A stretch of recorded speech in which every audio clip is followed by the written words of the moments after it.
નમસ્કાર, આપ જોઈ રહ્યા છો વડોદરા લાઈવ 24/7. હવે જોઈએ અગત્યના સમાચાર. તાપીના ઉકાઈ તાલુકાના બોરદા વિસ્તારમાં રક્તદાન શિબિર યોજાઈ.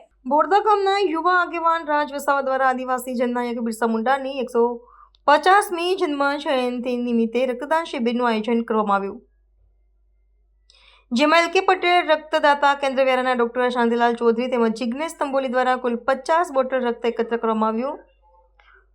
સોનગઢ તાલુકામાંથી હાલમાં જ છૂટો પડેલો અને નવો બનેલ ઉકાઈ તાલુકામાં આવેલા બોરદા વિસ્તારમાંથી 50 બોટલ રક્ત એકત્ર કરવાનું ખરેખર આદિવાસી વિસ્તાર માટે આ યુવાઓ દ્વારા કરવામાં આવેલ જાગૃતિ અને લોકહિતની એક મોટી કામગીરી કહેવાય.